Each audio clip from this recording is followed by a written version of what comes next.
절에서 22절까지 함께 보겠습니다. 하나님이 노아에게 이르시되 모든 혈육 있는 자의 포악함이 땅에 가득하므로 그 끝날이 내 앞에 이르렀으니 내가 그들을 땅과 함께 멸하리라.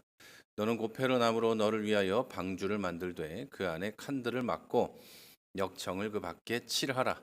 내가 만들 방주는 이러하니 그 길이는 300규빗, 너비는 50규빗, 높이는 30규빗이라.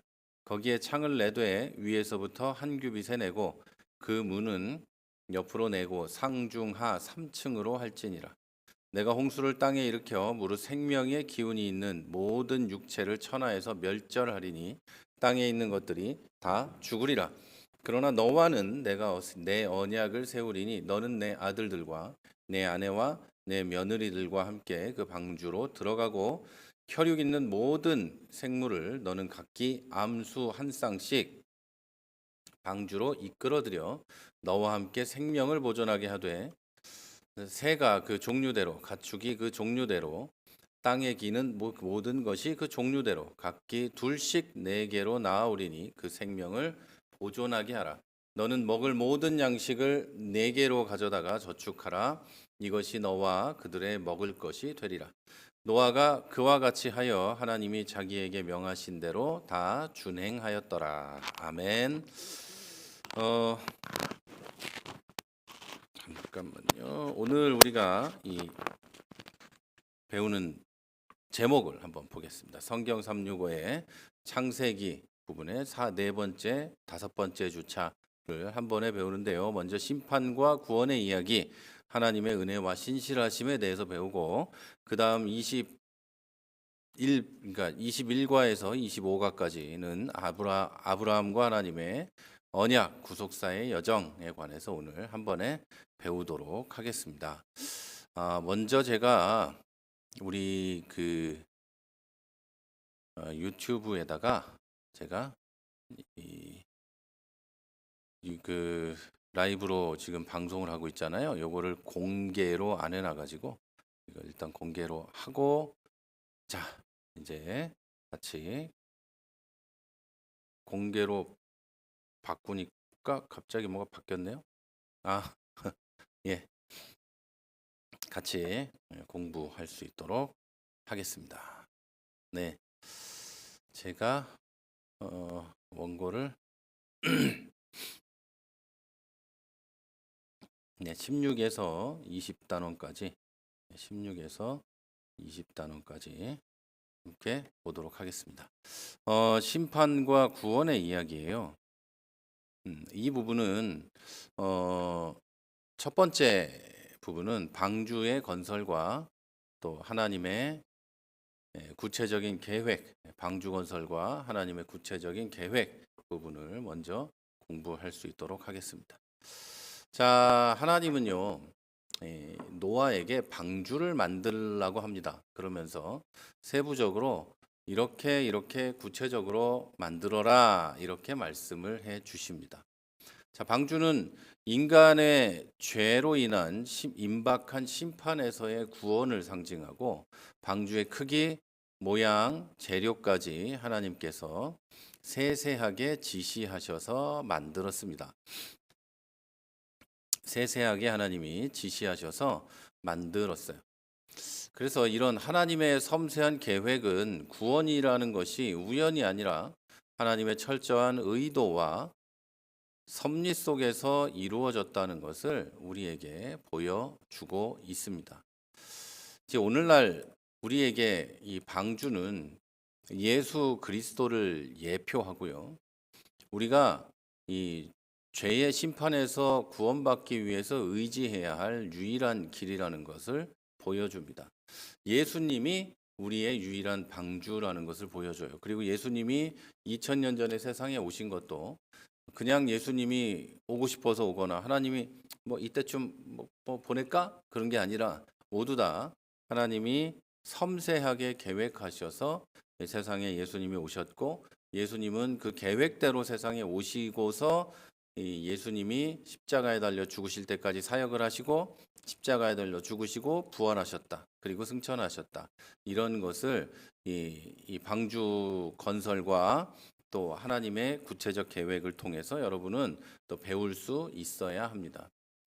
그래서 우리가 이 구약 성경에 있는 어떤 내용을 볼 때 그것을 단순하게 그냥 이 구약 성경에 있는 뭐 그런 재밌는 이야기들이구나 이렇게만 보셔서는 안 되고, 이걸 보실 때마다 하나님께서 하나님이 이렇게 일하시는구나, 하나님이 우리를 위해서 이렇게 역사하시고 준비하시는구나, 이렇게 여러분께서 이해하시면 좋겠습니다. 그냥 우주의 모든 만물이 그냥 아무렇게나 생겨나고 사라지는 것이 아니고, 아무렇게나 만들어졌다가 또 그냥 뭐라고 할까요? 그냥 없어져 버리거나, 예, 똑같은 말이네요.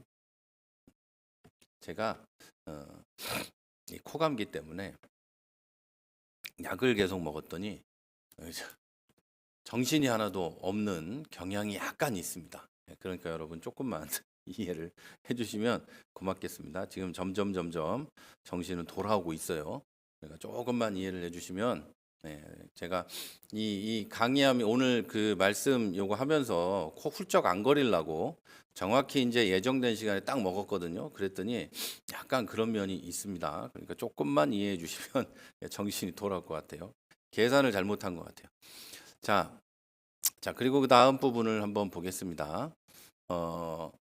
홍수 심판과 하나님의 구원이라는 부분은 이 창세기 7장 1절부터 24절에 있는 내용입니다. 이 내용은 우리가 봐야 될 건, 홍수는 하나님께서 죄악으로 가득 찬 세상을 심판하신 사건이죠.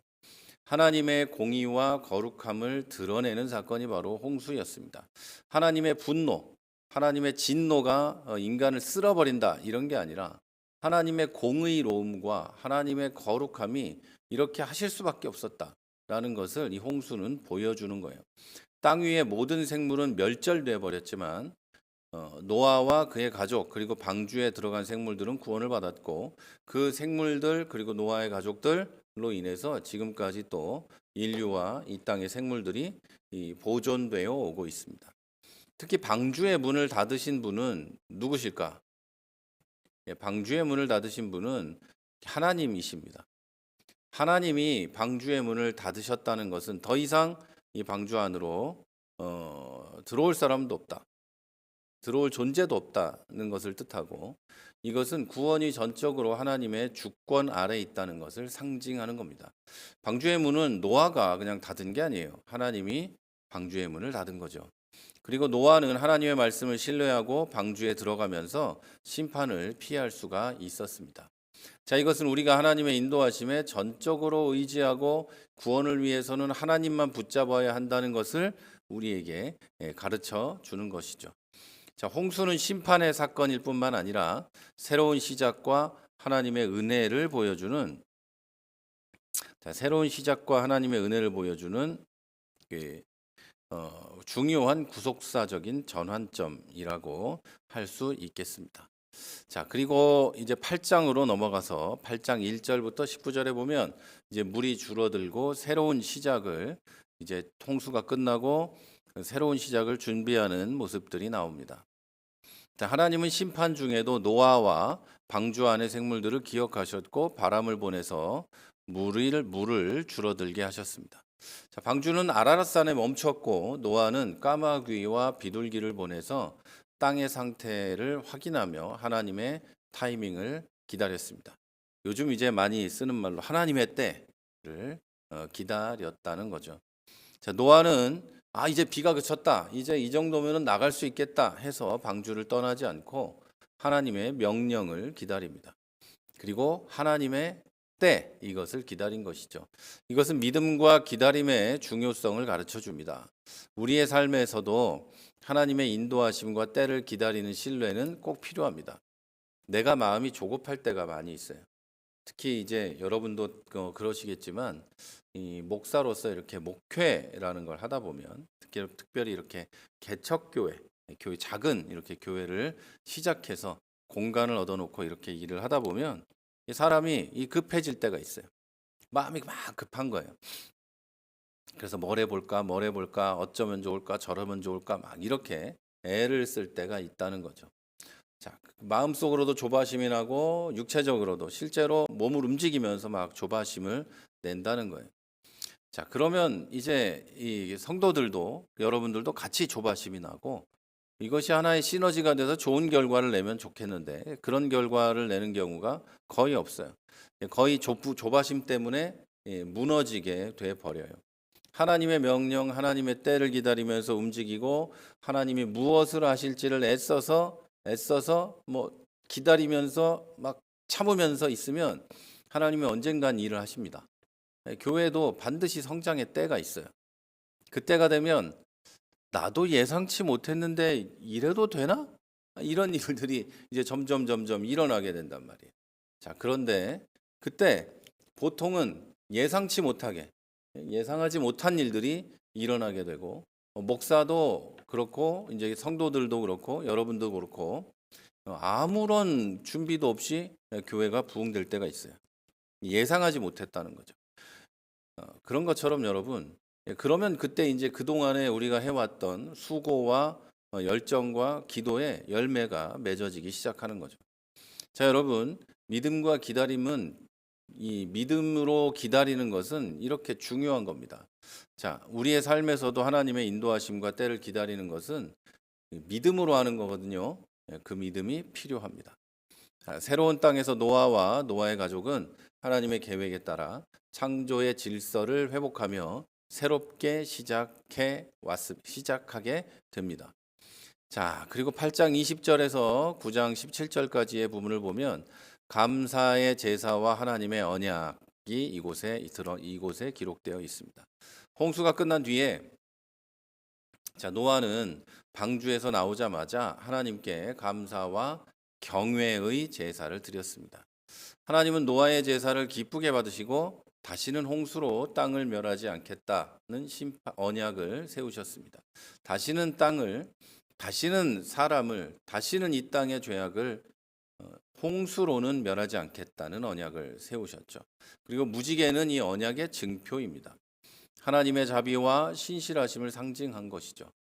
인간의 악함을 아시면서도 창조 세계를 보존하시고 인간을 사랑하시겠다는 하나님의 은혜, 그 결심은 오늘날에도 우리 삶을 통해서 역사하고 있습니다. 하나님은 노아와 그의 후손들에게 생육하고 번성하라는 명령을 하시고 또 창조 때 아담에게 주셨던 생육하고 번성하라는 그 사명을 다시 한번 회복시키셨어요. 이제 하나님의 뜻대로, 하나님이 원하시는 대로 하나님의 사람들로서 땅에 생육하고 번성하라는 거죠. 자, 이 말은 하나님의 구속 계획이 인간의 실패에도 불구하고 계속해서 지속된다는 것을 보여줍니다. 아담은 실패했고 그 이후로 하나님은 인간을 구속하고자 계속 애를 쓰셨지만 인간은 비참하게 타락해 버렸고 하나님은 그럼에도 불구하고 노아 같은 사람을 살려 두심으로써 이 하나님의 구속 계획, 인간을 구원하려는 하나님의 이 구속 계획을 지속해 가신 거죠. 그리고 이제는 너희를 더 이상 심판하지 않겠다 약속하시고 거기에 덧붙여서 생육하고 번성하라고 명령을 주신 겁니다. 자, 이것은 다시 말씀드리지만 하나님이 우리에게 다시 한번 약속을 주신 것이고 그리고 하나님이 인간을 포기하지 않았다는 것을 보여주시는 장면입니다. 자, 그럼 16에서 20과의 주요 교리 학습을 살펴보도록 하겠습니다. 자, 첫 번째로 하나님의 심판과 은혜의 대조입니다. 자, 노아의 홍수는 하나님의 심판과 은혜가 잘 드러나는 사건입니다. 인간의 죄악으로 인해서 세상은 부패하고 폭력으로 가득 차게 돼요. 그러나 하나님은 노아를 통해서 구원의 길을 마련해 두셨습니다. 자, 홍수 심판은 하나님의 거룩함과 공의를 드러내고 죄를 반드시 심판하시는 하나님의 성품을 나타내 줍니다. 그러나 그 심판 가운데서도 하나님은 방주를 통해 노아와 그의 가족을 구원하셨고 이 사건은 예수 그리스도 안에서 완성될 궁극적 구원을 예표하고 있습니다. 하나님이 노아를 너무너무 편애하셔가지고 이 노아야, 네가 너무너무 좋다. 그래가지고 노아가 이 구원받은 게 아니고 노아가 인간적으로 볼 때 아무런 흠이 없는 위대한 인간이라서 하나님이 노아를 선택한 게 아니고 하나님이 그냥 노아를 선택하시고 부르시고 그 일을 맡긴 거예요. 그리고 노아가 이 굉장한 의인인 건 맞겠지만 노아가 의인이게 된 것도 하나님의 은혜고 그 은혜로 노아는 구원을 받은 겁니다. 그러니까 여러분 어떤 경우에도 우리가 이 구원을 받는다는 것에 대해서 내가 잘해서 내가 이 의롭게 살아서 구원받을 자격이 주어졌다는 생각을 하지는 마시기 바랍니다. 하나님이 노아를 구원하신 것처럼 우리를 구원하신 것도 그런 은혜와 사랑으로 구원하시는 거고 하나님은 그 심판 가운데서도 방주를 만들고 노아와 그 가족을 구원하셨는데 노아와 그 가족이 구원의 방주가 아니죠. 그래서 그 자격이 있는 게 아니죠. 구원의 방주는 예수 그리스도시고 예수 그리스도 때문에 하나님이시고 하나님 때문에 노아가 구원을 받았고 지금의 우리에게 와서는 예수님 때문에 우리가 구원을 받는다는 것을 보여준다고 할 수 있겠습니다. 자, 오늘날 우리는 심판 속에서도 은혜를 베푸는 하나님을 신뢰하고 예수 그리스도를 통해 주어진 구원을 묵상해야 합니다. 심판은 끝나는 게 아니라 새로운 시작을 가능하게 하는 하나님의 은혜의 도구라는 것을 여러분은 기억하셔야만 합니다. 여러분이 이 세상을 살다가 심판까지는 아니더라도 나의 잘못 때문에 하나님의 징계를 받았다고 생각될 때가 있을지도 모릅니다. 그럴 때 이게 끝이다. 하나님은 나를 버렸다. 나는 이제 죽었다. 이렇게 생각하는 것이 아니라 하나님이 나를 사랑하셔서 그래서 지금 이 순간에는 나에게 징계를 주시지만 앞으로 하나님이 나에게 징계를 주셨으므로 이제 다시는 이 문제 때문에 내가 하나님 앞에서 죄책감을 가질 필요가 없고 이제 나는 새롭게 시작할 수 있구나. 이제 나는 새로운 사람이구나 라고 생각하셔야 한다는 이야기입니다. 제가 막 여러 가지 얘기를 하고 싶지만 오늘 시간이 많지 않아서 2개 해야 돼가지고요. 시간이 많지 않아서 그렇고 자, 두 번째 방주의 상징성과 구원의 교훈에 대해서 말씀을 드립니다. 자, 방주는 단순한 구조물이 아니라 하나님의 구속 계획을 보여주는 상징적인 도구입니다. 죄송합니다. 코가 가지러워서. 방주의 크기와 구조, 재료까지 세세하게 지시하신 하나님은 구원이 인간의 노력이나 우연이 아니라 그의 주권 아래에 이루어지는 계획이라는 걸 보여주셨습니다. 방주는 예수 그리스도를 예표하며 모든 죄로부터 구원받기 위한 유일한 길이 그리스도 안에 있음을 상징합니다. 노아의 방주에 들어간 자들이 구원받았고 노아의 방주에 들어간 모든 생명이 구원받았던 것처럼 예수님 안에 있는 자들만 죄와 심판에서 구원을 얻을 수 있습니다. 예수님 밖에 있는 사람은 죄와 심판에서 구원을 얻을 수가 없습니다. 자꾸만 요즘에 교회 안에서도 정통교회라고 부르는 교회 안에서도 자꾸만 여러분 교회 밖에도 구원이 있다. 교회 밖이 아니라 예수님 밖에서도 구원이 있다. 이렇게 말하는 사람들이 있는데 여러분 그거 아닙니다. 예수님 밖에는 구원이 없습니다. 예수님 안에 있는 자들만 예수님을 나의 구주로 믿는 자들에게만 구원이 있습니다. 무엇으로부터요? 죄와 그 죄에 따른 대가인 심판에서부터 구원을 얻을 수 있습니다. 자, 이 교훈은 우리의 신앙생활에서 그리스도를 중심으로 살아야 하는 그리스도가 중심이 돼야 되는 그런 중요성을 가르쳐 줍니다. 여러분의 삶은 교회 중심이면 참 좋겠지만 교회 중심이 아니라 예수님 중심이어야 돼요. 교회 중심의 삶을 살다 보니까 교회를 잘못 가면 인생을 망치는 경우가 있어요. 자, 여러분 잘 아시겠죠? 요즘뿐 아니라 옛날부터 그랬어요. 교회를 잘못 가면 인생을 완전히 망쳐버려요. 그 교회 안에 있는 목사가 누군지 그 교회의 교인들이 어떤 인원으로 구성되어 있는지와 별 관계없이 내가 신앙생활을 잘하고 인생을 하나님 안에서 잘 살아가고 성공하는 하나님의 사람으로서의 삶을 살려면 여러분이 교회 중심이 아니라 하나님 중심, 예수님 중심의 삶을 사셔야 돼요. 그걸 여러분 반드시 잊지 마시기를 주님의 이름으로 부탁을 드립니다. 물론 개인적으로는 목사 입장에서는 여러분이 교회 중심으로 살아가시면 참 좋겠구나라는 생각을 합니다. 여러분이 교회를 사랑하시고 교회에만 있으면 좋겠다는 생각을 하지만 진심으로 말씀드리는 건 목회자의 마음으로 진짜로 말씀드리는 건 여러분이 교회 중심이 아니라 예수님 중심으로 살아가시기를 부탁을 드립니다. 자, 세 번째로는 하나님의 언약과 친실하심입니다. 자, 무지개는 하나님의 언약의 증표로 홍수 심판 이후에 세상을 다시는 물로 멸하지 않겠다는 약속을 상징합니다. 자, 이 언약은 인간의 공로나 조건 없이 주어진 하나님의 은혜이고 하나님의 자비와 신실하심이 영원히 지속된다는 것을 나타냅니다.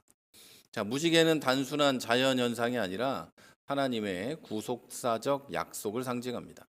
자, 하나님은 자신의 약속을 기억하시고 모든 세대에 걸쳐서 이것을 성취해 가십니다. 이것은 오늘날 우리에게도 적용되고 하나님의 약속이 실패하지 않는다는 것을 확신시켜 줍니다. 이 언약은 예수 그리스도를 통해서 완전히 성취되고 우리는 그리스도의 피로 맺어진 새 언약 안에서 구원의 확신을 얻습니다. 자, 무지개는 무엇에 대한 언약이에요? 홍수 심판 이후 다시는 물로 세상을 멸하지 않겠다는 약속을 상징하는 거고, 이제 이 언약은 또 그 나아가서 무엇을 상징하냐면 인간의 공로나 조건 없이 주어진 하나님의 은혜가 있다. 그리고 하나님의 자비와 신실하심이 계속해서 지속된다는 것을 나타냅니다. 하나님이 어떤 죄를 짓더라도 너희를 다시는 물로 멸하지 않겠다고 약속하신 거니까요. 이해가 되시나요? 자, 그러면서 하나님은 마지막 때가 돼서 메시아인 내 아들 예수를 믿지 않는 사람은 심판받지만 믿은 사람은 구원하겠다. 이렇게 구원의 길까지 열어 주셨다는 거죠. 그러니까 여러분, 무지개 언약의 이 최종적인 이 성취는 예수 그리스도이고 우리는 그리스도의 피로 맺어진 새 언약에서 구원의 확신을 얻는 겁니다. 이 물로 심판받으려는 걱정을 하지 않아도 되고, 그리고 마지막에 예수님 때문에 내가 구원을 받는다는 그 약속을 붙잡고 구원의 확신을 가질 수 있게 되는 것이죠. 자, 피와 생명의 존엄성입니다. 하나님은 인간에게 동물의 고기를 음식으로 허락하셨지만 피는 먹지 말라고 하셨습니다. 저는 선짓국 먹지 않습니다. 자, 제가 먹는 사람 보고 뭐라고 하는 게 아니라 저는 그 부분이 상당히 항상 찝찝합니다. 내가 피까지 먹어야겠는가? 이런 생각을 늘 하죠. 자, 피는 생명을 상징하고 생명은 하나님의 주권 아래에 있습니다. 이 명령은 생명의 존엄성을 지키고 하나님의 창조 질서에 순종하는 것을 가르칩니다.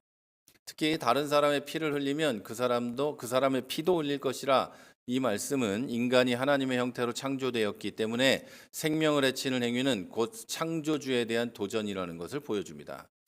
여러분, 사람의 인권이, 사람이 존중을 받아야 된다. 인간의 생명이 존엄하다. 인간의 자유, 인권, 이 모든 것이 존엄하다는 이 진리의 시작은, 그 약속은 성경부터 시작이 되는 거예요. 자, 그 이후에 그 서구 사회에서 이런 사상들이 이쪽으로 쭉 들어왔잖아요. 우리 쪽까지. 성경에서 시작된 거예요.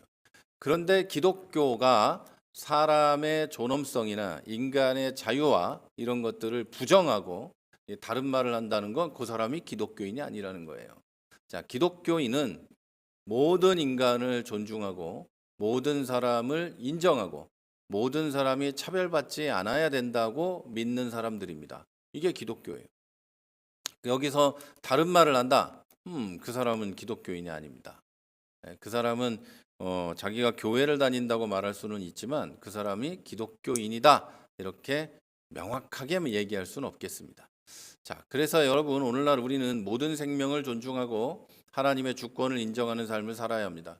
그래서 다른 사람의 인권, 다른 사람의 이 마음, 생각, 그 사람의 삶, 이런 것까지 다 존중해 줘야 하는 겁니다. 인정해 줘야 하는 거예요.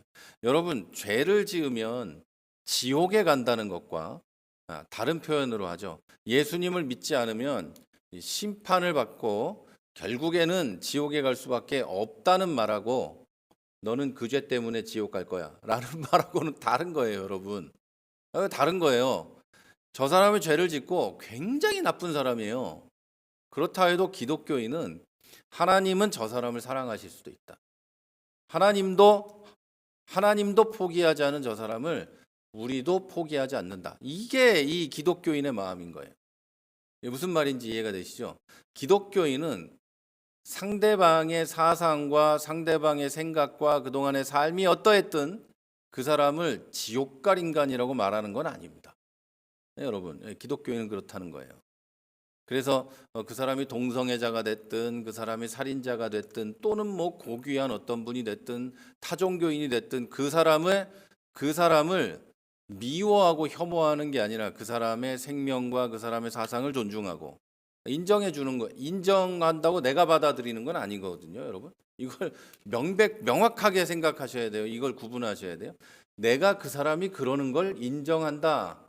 네가 그러는 걸 나는 뭐라고 하지 않겠다. 이거하고 성경에 써 있는 명확하게 써 있는 죄 그리고 명백하게 써 있는 구원의 조건을 말하는 거하고는 다른 거예요, 여러분. 그거 여러분 다르게 생각하시면 안 돼요.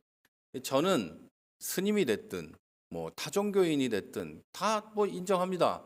자기가 그렇게 믿고 그렇게 살아가겠다는 걸 제가 저 인간은 지옥갈 인간이야 이럴 필요는 없는 거예요. 그리고 제가 그 사람이 나중에 예수 믿고 구원받을지도 모르는 거고. 그러나 내가 그 사람들의 삶과 행위를 인정한다고 해서 성경의 진리에 대해서 말할 때 이거는 사실 그런 뜻은 아니요. 이렇게 말해서는 안 된다는 거예요. 예수님 외에 다른 길이 있다던가 이런 소리를 해서는 안 된다는 거예요. 왜? 하나님의 주권을 인정하는 것은 하나님이 판단해야 될 영역에 대해서 말하지 않는 겁니다. 이것도 오해가 있을까 봐 제가 시간이 없는데 말하자면 하나님의 주권으로 판단 내릴 부분에 대해서 우리는 판단해서는 안 됩니다. 그것이 천국과 지옥을 가르는 그런 문제인 거예요. 아시겠죠? 그건 우리의 판단 문제가 아니에요. 그러나 성경에 써 있는 명백한 선과 악에 대한 것, 명백한 구원의 조건에 관한 것은 말할 수 있는 거죠. 왜? 성경에 기록되어서 우리에게 알라고 말하라고 얘기했기 때문이에요. 여러분 이거 이해가 되시죠? 요거 명백하게 여러분 잘 구분하시기를 바랍니다. 요거 잘 구분을 못 하시면 나중에 여러분이 필요하시다면 여러분이 필요하시면 저에게 말씀하시면 제가 이야기를 다시 해드리도록 하겠습니다.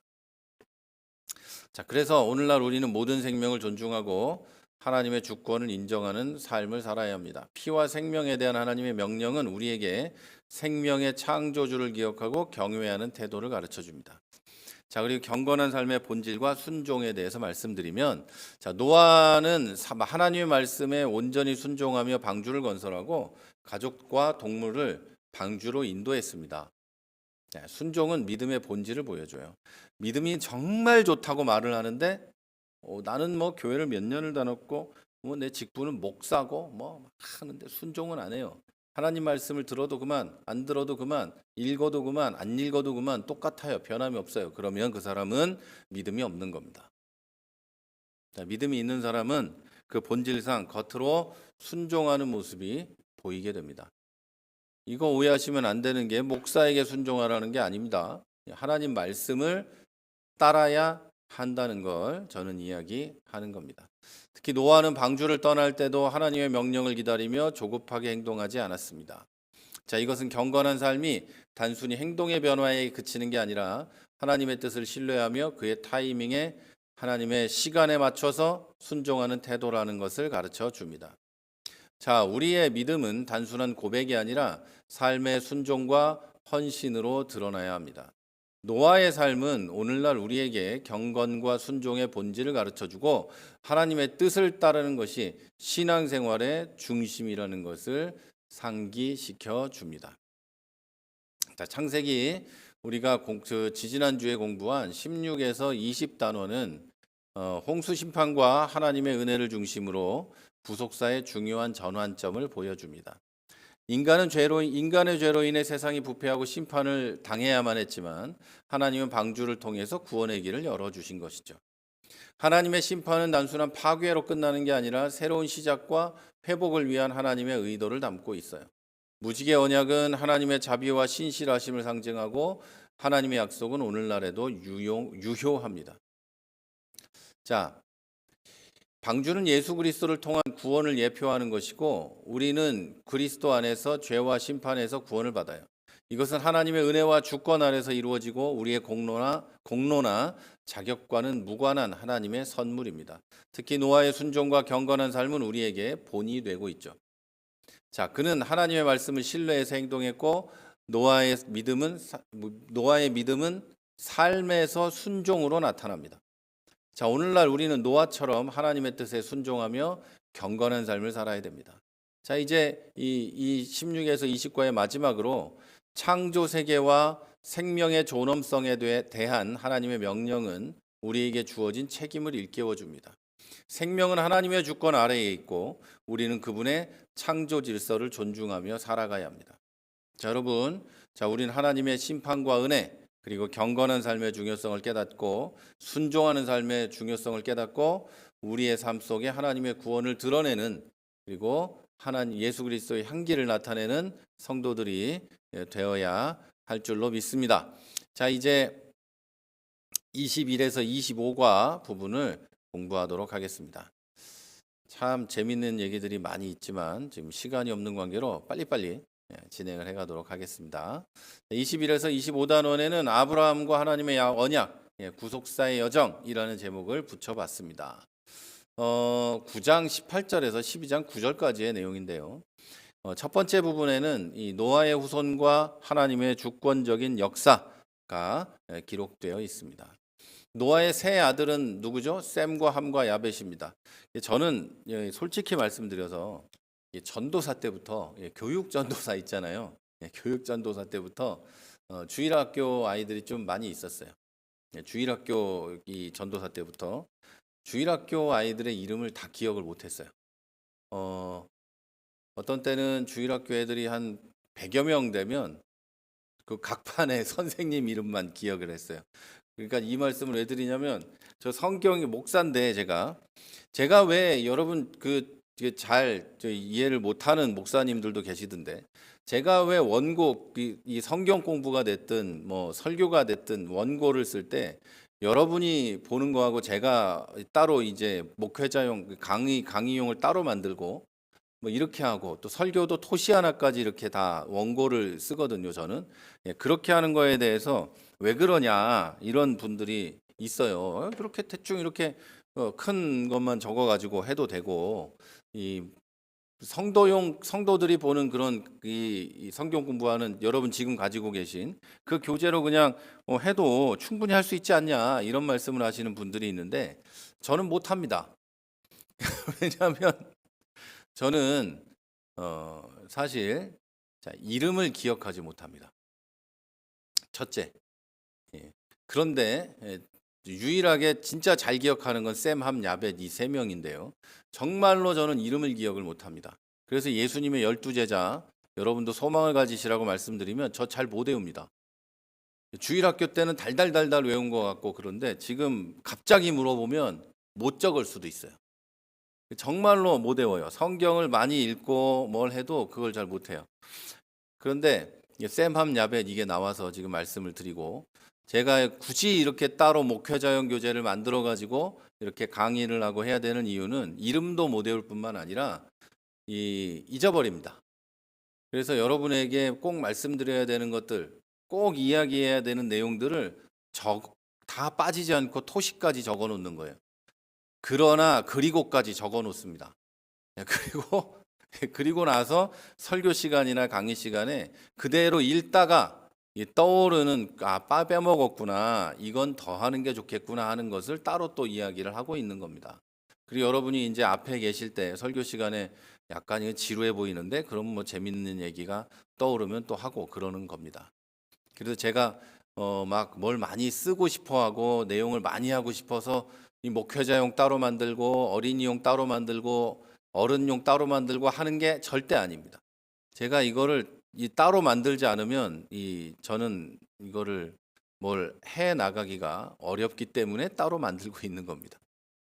그리고 설교를 할 때도 뭐 때문에 그렇게 어떤 사람은 이제 한 장에다가 이렇게 이제 제목하고 굵직굵직만 한 내용만 이렇게 해도 설교를 잘 하시는데 저는 그걸 못 해요. 제 능력은 그게 안 돼서 이렇게 하고 있는 겁니다. 샘함 야벳이 나와가지고 옛날부터 하던 생각이거든요. 나는 왜 이 이름만 생각이 날까? 자, 그래서 그런 겁니다. 하지만 제가 시험은 잘 본다는 거. 예. 하여튼 시간이 없으니까 그 빨리빨리 넘어가겠습니다. 자, 노아의 후손과 하나님의 주권적 역사. 노아의 세 아들 셈함 야벳은 인류의 조상이 됩니다. 그리고 그들로부터 온 민족이 퍼져 나갔습니다. 우리는 아담 자손이기도 하지만 노아의 세 아들 셈함 야벳이 세상으로 쫙 퍼져 나가면서 인류의 조상이 되었습니다. 그러나 함의 불경과 셈과 야벳의 경건한 행동은 하나님의 축복과 저주의 기준을 보여줍니다. 함의 아들 가나안이 저주를 받은 것은 인간의 죄가 공동체와 후손에게 미치는 영향을 드러내고, 셈의 축복은 이 메시아의 계보를 통해 하나님의 구속사가 이루어질 것을 나타냅니다. 여러분 내용은 다 아실 테니까, 왜 이 저주를 받고 왜 축복을 받았는지 내용은 다 아실 테니까 말씀을 안 드릴게요. 노아가 술 많이 먹고 누워 있을 때, 홀라당 벗고 누워 있을 때 아들들을 이렇게 한 행동들이 여러분 다 보셨을 거예요. 시간이 많지 않아서 넘어가도록 하겠습니다. 자, 이 사건은 하나님의 주권 아래에 축복과 저주가 이루어지고 인간의 행동과 하나님과의 관계가 역사를 형성하는 중요한 원리라는 것을 보여줍니다. 우리가 지금 하고 있는, 여러분과 제가 지금 하고 있는 하나님의 주권 아래에서의 순종과 믿음과 이런 행동들이 우리 후손들에게 영향을, 하나님과의 관계에서의 영향을 미치게 된다. 이런 이야기입니다. 자, 그리고 이제 두 번째로 창세기 1장에서 32절까지는 이제 조상들의 족보들이 나와 있죠. 열국의 조상들의 족보와 구속사의 전개, 이렇게 제목을 적어놨는데요, 제가. 자, 노아의 아들 셈함 야벳의 족보는 인류의 민족 형성을 설명해주고 하나님의 주권과 섭리를 강조하고 있습니다. 야벳의 후손은 유럽과 북쪽으로, 함의 후손은 아프리카와 가나안으로, 셈의 후손은 중동과 메소포타미아로 퍼져나갔습니다. 자, 이는 모든 민족이 하나님의 섭리 아래 동일한 기원을 가지고 있다는 것을 상기시켜 줍니다. 이 중에서 셈의 계보는 구속사의 중요한 흐름으로 이어지고, 이는 메시아 예수 그리스도의 계보로 연결이 됩니다.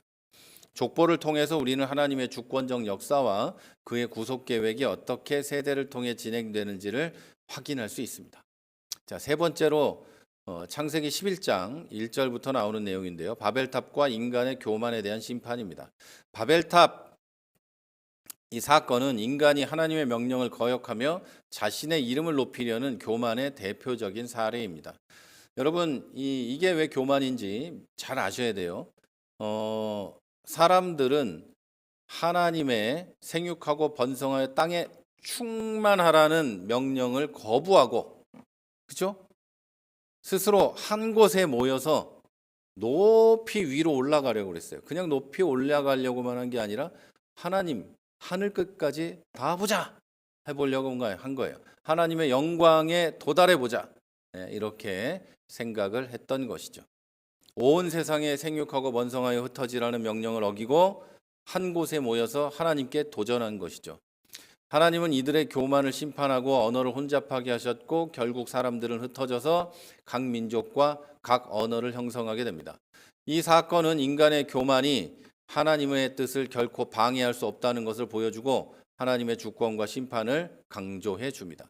또 이것은 하나님의 구속사적 계획 안에서 모든 민족이 포함된다.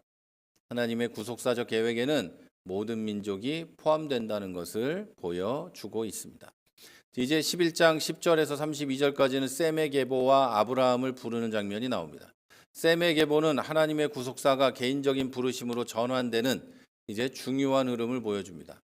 데라의 가족은 우르를 떠나서 가나안으로 향하게 됩니다. 그런데 거기서 이제 하란에 머무르게 되죠. 이후에 하나님의 부르심은 아브라함에게 갔고, 이는 이를 통해서 구속사의 여정이 구체적으로 시작이 됩니다. 셈이라는 그 셈 가문에 주어졌던 노아의 가문에 주어졌던 하나님의 구속사가 이제 점점 구체화되기 시작한다는 거죠. 자, 데라 이 아브라함의 아버지에게서 이제 아브라함으로 이제 아브라함에게 이어지고 이것을 통해서 구속사의 여정이 구체적으로 이제 이루어지기 시작한다는 거죠. 셈의 계보를 통해서 우리는 구속사가 하나님 신실하심 속에서 세대를 초월하고 이제 점점 구체화되며 이제 진행되어 간다는 것을 보여주고 마지막에 예수 그리스도를 통해서 하나님의 구속사가 이제 완성이 되고 그리고 나서는 다시 온 세상으로 퍼져나가며 온 인류에게 그리스도의 복음이 전해지게 되는 거죠. 그때도 예루살렘에 많은 사람들이 모여서 이제 하나님 예수님 믿는 사람들이 예루살렘에 모여서 우리 이곳에서 멋지게 신앙생활하자 이러고 다 모여가지고 하루에 5,000명씩 막 예수를 믿는 놀라운 일들이 일어났는데 기독교가 박해를 받으며 온 세상으로 흩어져 버리게 되는 거죠. 그죠? 땅끝까지 이르러서 나의 복음을 전하라 했는데 한 군데 모여 있다가 빵 흩어져서 온 세상에 복음이 전해지고 여러분과 제가 예수님을 믿게 된 것이죠. 자, 이렇게 되는 거예요. 그리고 이 역사는 개개인의 공간에서 또 개개의 교회에서 계속해서 일어납니다. 대형 교회가 되었을 때 빵 하고 놀라운 일들이 일어나서 계속해서 나눠지고 계속해서 복음이 전해지고 곳곳으로 흩어져 가는 것이죠. 제가 여기에 대해서 준비한 내용들이 있는데 그건 나중에 기회가 될 때 더 구체적으로 말씀을 드리도록 하겠습니다. 자, 아브라함의 부르심과 순종의 시작은 12장 1절에서 9절에 있습니다. 하나님은 아브라함에게 고향과 친척 아버지의 집을 떠나 약속의 땅으로 가라고 명령을 하십니다. 이것은 단순히 여기서 저기로 가라라는 이동이 아니라 하나님의 구속사적 계획에 들어가는 중요한 시작을 의미합니다. 하나님은 구속사적 계획을 이루어 가시면서 아브라함을 부르시고 이 아브라함이 고향과 친척과 아버지의 집을 떠나 이제 내가 너에게 지시할 땅으로 가라고 말씀을 하시는, 그냥 이동하라는 게 아니라 그렇게 가라고 하시면서 하나님의 계획을 아브라함을 통해 또 이어가시는 겁니다. 하나님은 아브라함에게 약속을 하시죠. 이제 큰 민족과 그리고 땅의 모든 족속이 너를 통해 복을 받게 된다는 축복을 하십니다. 아브라함은 하나님의 명령에 순종하여 결국 하나님이 가라는 가나안까지 가게 되고 가는 곳마다 제단을 쌓고 하나님을 예배합니다. 그의 믿음과 순종은 구속사의 여정에서 중요한 본보기가 되고 우리는 아브라함을 믿음의 조상이라고 생각하고 받아들이고 있는 것이죠. 아브라함이라는 한 사람의 삶을 본받고 그 사람의 인생의 여정 가운데 있었던 모든 일을 따라하는 게 아니고 그가 마지막 순간에 가장 결정적인 순간에 하나님께 보였던 그 믿음과 인생의 곳곳의 어려움 속에서도 하나님을 결국은 신뢰하며 하나님만 붙잡고 나아갔던 그 믿음을 본받는 거예요. 이해가 되시나요? 아브라함이 곳곳에서 보였던 연약함과 불신앙인처럼 보였던 그런 모습을 본받는 게 아니고 아브라함이 곳곳에서 하나님을 신뢰하며 나아갔던 그 결정적인 순간에 하나님을 완전히 믿으며 나아갔던 그것을 본받는 거예요. 이해가 되셨죠? 자, 이제 주요 교리 학습으로 들어갑니다. 요거 하면 이제 마칠 수 있겠습니다. 첫 번째, 하나님의 주권과 인간의 교만입니다. 바벨탑 사건은 인간이 하나님의 명령에 불순종하고 스스로 높아지고자 하는 교만을 보여주는 대표적인 사건입니다. 바벨탑을 쌓은 사람들은 이렇게 말해요. 우리의 이름을 내고 온 지면에 흩어짐을 면하자 이러면서 하나님께 도전합니다. 그런데 하나님은 명령을 원래 무엇을 하셨죠? 생육하고 번성하여 땅에 충만하라 이렇게 말씀을 하셨어요. 그 동네에 충만하게 살아라, 그 동네에 모여서 잘 살아라 이렇게 한 게 아니에요. 그러니까 이들이 하나님의 명령을 첫 번째 그 부분을 어겼다는 거예요. 그러면서 이렇게 말하잖아요. 하나님의 명령은 그건데 이들이 하는 말이 우리의 이름을 이제 드러내자, 그리고 흩어지지 않게 하자 이렇게 말하는 거예요. 이게 하나님에 대한 도전이었던 거죠. 그러나 하나님은 언어를 혼잡하게 하시고 그들을 흩어버리십니다. 그리고 그의 주권 아래 인간의 교만이 결코 성공할 수 없다는 것을 나타내 보여주십니다. 창조주 하나님의 통치가 모든 인류와 역사를 지배하고 있다는 걸 선포하는 사건이고, 인간의 자율성이나 교만이 하나님의 뜻을 좌절시킬 수 없다는 걸 보여줍니다. 인간이 아무리 하나님의 뜻이 이루어지지 않게 하기 위해서 피 흘리며 노력을 해도 하나님의 뜻은 이루어집니다. 반드시 하나님의 뜻은 이루어져요. 그러니까 우리가 인간으로서 선택하며 또는 선택받은 사람으로서 믿어야 할 것은 오직 하나님의 계획입니다. 나의 계획이 아니라, 나의 선택이 아니라 하나님의 계획, 하나님의 뜻, 그것을 신뢰하고 하나님의 주권에 순종하는 삶을 살아가야 합니다. 참, 대책이 죄송합니다. 아이고, 죄송합니다. 오늘날 우리는 우리의 계획이 아니라, 다시 말하지만 하나님의 계획을 신뢰하고 겸손하게 하나님의 주권과 계획을 따르고 순종하는 삶을 살아야 합니다. 이렇게 살아야 아브라함처럼 복을 받고 누린다는 겁니다. 이렇게 살지 않으면 글쎄요, 그 복을 받고 누릴 수가 없을 거라고 저는 믿고 있습니다. 그리고 성경이 그렇게 증거하고 있습니다. 자, 이제 이 두 번째로 셈의 계보와 구속사적 흐름을 봅니다. 셈의 계보는 단순히 역사적 기록이 아니라 구속사적 관점에서 중요한 흐름을 나타냅니다. 이 계보는 아브라함을 포함해서 결국 예수 그리스도로 이어지는 메시아적 족보를 형성하게 됩니다. 자, 이것은 하나님의 구원 계획이 인간의 불순종과 실패에도 불구하고 지속되고 하나님의 신실하심이 모든 세대에 걸쳐서 드러난다는 것을 증거합니다. 하나님은 셈의 계보를 통해서 경건한 자를 선택하시고 그를 통해서 인류를 구원하려는 구속사의 약속을 이루어 가십니다. 자, 우리는 이러한 이 계보를 통해서 하나님의 신실하심을 신뢰하고 우리의 삶 속에서도 하나님의 구속이 진행되고 있다는 것을 확신해야 합니다. 나 개인뿐 아니라 내 주변에도, 내 가족에도, 내가 사랑하고 아끼는 모든 사람에게도 나를 통해 하나님이 일하셔서 구속 계획이 이어져 가고 있다고 믿으시기를 바랍니다. 자, 그리고 아브라함의 믿음과 순종은 우리에게 본이 됩니다. 하나님은 아브라함에게 너의 고향과 친척과 아비의 집을 떠나서 내가 너에게 보여줄 땅으로 가라고 명령하셨어요. 아브라함은 익숙하고 안전한 삶을 떠나서 하나님의 부르심에 순종하고 약속의 땅으로 한 걸음씩 나아가게 됐습니다.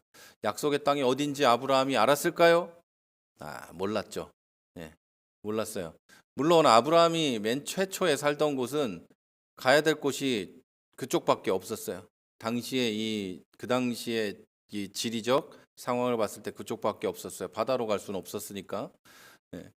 그렇지만 아브라함이 익숙한 모든 것을 떠나서 하나님의 부르심에 순종하며 나아갔다는 것은 이게 믿음이 무엇인가를 보여주는 겁니다.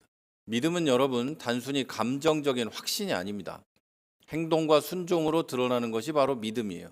아브라함의 믿음이 아브라함을 우리가 믿음의 조상으로 부르고 그렇게 본받기를 원하는 이유는 아까는 아브라함이 무엇을 본받아야 되는지 말씀드렸죠. 그런데 지금은 말씀드리는 건 아브라함이 믿음의 조상인 이유는 그가 왜 믿음의 조상인가 하는 이유는 그가 단순히 감정적으로 믿어요 한 게 아니라는 거예요. 아브라함은 그 믿음을 행동과 순종으로 보였어요.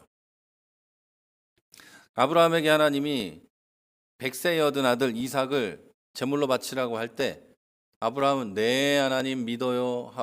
믿어요. 하나님이 내가 제물로 바쳐도 다시 살리실 것을 믿고 또는 제물로 바치지 못하게 나를 막으실 것을 믿어요. 왜냐하면 하나님이 이 아들을 통해서 큰 민족을 이룬다고 내게 약속하셨기 때문이에요. 나는 믿어요. 그래놓고 산으로 올라가지 않았다면, 칼을 들어서 번제를 드리려고 하지 않았다면 아브라함의 믿음은 가짜죠. 그런데 여러분 이 시대에 이런 믿음을 가진 분들이 굉장히 많아요. 믿는데 굉장히 막 믿는데 감정적으로 확신하고 믿어요. 막 기도할 때는 뜨겁게 물이 타고 막 피를 토하며 기도를 하고 하는데 행동은 하나도 없어요. 그 기도만큼의 순종은 없어요. 행동도 순종도 없어요. 이런 거죠. 여러분 그건 감정적인 확신이지 진짜 믿음은 아니에요. 감정적 확신을 믿음으로 이렇게 여기면 일평생 진짜 믿는 사람들의 삶을 살지 못해요. 진짜 믿음을 가진 사람들이 얼마나 복되고 은혜로운 삶, 가난해도 복되고 부유해도 복되고 아파도 복되고 건강해도 복된 이런 삶을 얼마나 그런 삶을 살아가는지를 경험해 보지 못해요. 무슨 뜻인지 아시겠죠? 그래서 여러분 아브라함의 믿음은 순종으로 보였다라는 것을 꼭 잊지 마시기를 바랍니다. 우리의 신앙은 말이나 생각에 그치지 않고 실제적인 헌신과 삶의 변화를 통해서 증거되어야 합니다. 믿음과 순종은 분리되지 않는 신앙의 본질입니다. 자, 하나님의 언약과 신실하심입니다. 네 번째, 하나님은 아브라함에게 내가 너로 큰 민족을 이루고 내 이름을 창대하게 하며 땅의 모든 족속이 너로 말미암아 복을 얻을 것이다 이렇게 약속을 하셨어요. 이 언약은 단지 아브라함 개인에게 국한되지 않고 그 후손을 통해 모든 민족에게 복이 임하는 구속사의 큰 틀을 형성합니다. 이 복은 모든 민족이 아브라함과 그 자녀들 같이 부자가 된다는 복이 아니라 예수 그리스도를 통해 성취된 우리가 하나님의 자녀가 되는 복이에요. 갈라디아서 3장 16절은 이 약속은 한 사람 곧 그리스도를 가리킨다고 해석하고 있어요. 그러면서 아브라함의 언약이 복음의 중심에 있다는 것을 명확하게 보여줍니다. 하나님은 신실하신 분이고 그의 약속은 실패하지 않습니다. 이것은 우리가 그의 언약을 신뢰하며 그의 뜻을 따라 살아가야 될 이유를 우리에게 제공합니다. 자, 예배의 본질과 삶의 중심 이게 마지막입니다. 아브라함은 가는 곳마다 제단을 쌓고 여호와의 이름을 불렀습니다. 이것은 그가 하나님의 약속을 신뢰하고 하나님을 경배하며 살아갔다는 것을 보여줍니다. 예배는 단순한 종교적인 행위가 아니라 하나님을 중심으로 하는 삶의 핵심입니다. 오늘날 우리의 예배가 교회에서만 이루어지는 이런 종교적 행위가 아니라 진정한 진정한 진실로 하나님을 경배하고 진실로 삶 속에서 하나님께 헌신하는 이런 걸로 보여줘야 돼. 우리의 예배가 세상에 나가서 살아가면서도 삶이 곧 예배가 되는 삶을 살아야 하는 것이죠. 삶 속에서 경건해야 되고 삶 속에서 하나님을 높여야 하고 삶 속에서 하나님 앞에 헌신해야 되는 거예요. 그리고 내 눈앞에 보이는 한 사람 한 사람을 그리스도를 대하듯이 대하며 하나님을 높여야 되는 거죠. 이게 하나님께 내 삶을 드리는 태도예요.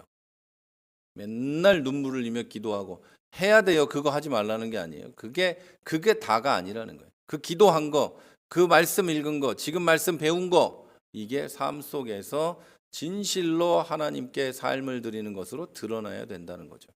아브라함의 예배는 그의 신앙과 하나님의 주권을 인정하는 삶의 중요한 본보기입니다. 우리는 그 모습을 본받고 삶의 모든 순간에 하나님께 영광 돌리고 그의 이름을 높이는 예배자가 되어야만 합니다. 자, 이제 결론으로 말씀드립니다. 오늘 제가 아까 낮에 이제 저녁 때쯤 시간은 정확히 기억이 안 나는데 제가 이 정답과 해설을 다 보내드렸을 거예요. 정답과 해설을 따로 올려드렸죠. 네, 또 올려드렸어요. 여기 PDF 파일로 아까 올려드렸는데 낮에 여러분 그 정답하고 해설은 이걸 보고 참조해 주시고 제가 정답 해설도 그렇게 만드는 거예요. 계속 그렇게 쭉 해서 정답과 해설을 만들고 있고 어쨌든 이걸 참조해 주시고 창세기 21에서 25과 여기 이 부분을 결론을 말씀드리고 오늘 마치도록 하겠습니다. 여기에서는 하나님의 주권과 인간의 순종 그리고 구속사의 진행을 중심으로 구체적인 이 교훈과 구체적인 사례들을 제공하고 있습니다. 바벨탑 사건은 인간의 교만이 하나님의 뜻을 결코 막을 수 없다는 것을 보여주고 셈의 계보는 구속사의 흐름 속에서 하나님의 신실하심이 어떠한지를 드러내고 아브라함을 부르신 것은 구속사의 새로운 장을 여는 중요한 사건이라는 걸 보여줍니다. 아브라함의 믿음과 순종은 우리의 신앙생활에서 본보기가 되고 그의 삶은 하나님의 약속이 반드시 성취된다는 것을 보여줍니다. 또 하나님께 대한 예배는 우리의 삶에서 가장 중요한 행위가 됩니다. 교회에서만이 아니라 밖에 나가서 세상에 살면서 하나님의 은혜와 약속을 신뢰하고 하나님의 이름을 높이는 삶을 여러분이 살아가셔야만 합니다. 우리가 지금 배운 이 단원을 통해서 우리는 하나님의 신실하심과 은혜를 깊이 더욱 깨닫고 우리 삶이 구속사의 도구로 사용되기를 기도하며 살아가야 할 것입니다. 네, 오늘은 여기까지 하고 마치도록 하겠습니다.